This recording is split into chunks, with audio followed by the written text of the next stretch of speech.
اعوذ باللہ من الشیطان الرجیم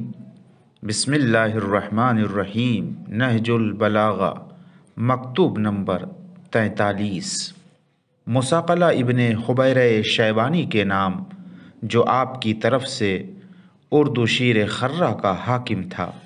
فرماتے ہیں کہ مجھے تمہارے متعلق ایک ایسے امر کی خبر ملی ہے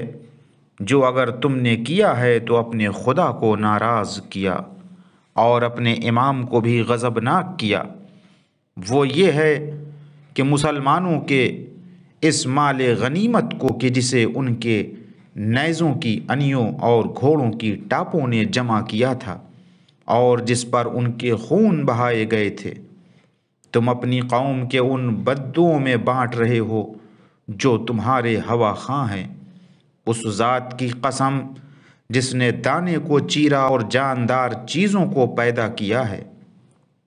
اگر یہ صحیح ثابت ہوا تو تم میری نظروں میں ذلیل ہو جاؤ گے اور تمہارا پلہ ہلکا ہو جائے گا۔ اپنے پروردگار کے حق کو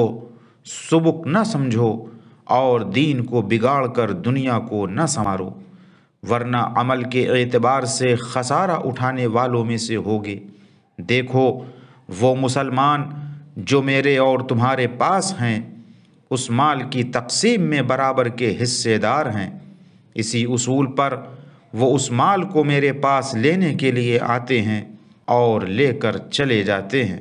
وآخر دعوانا ان الحمد للہ رب العالمین۔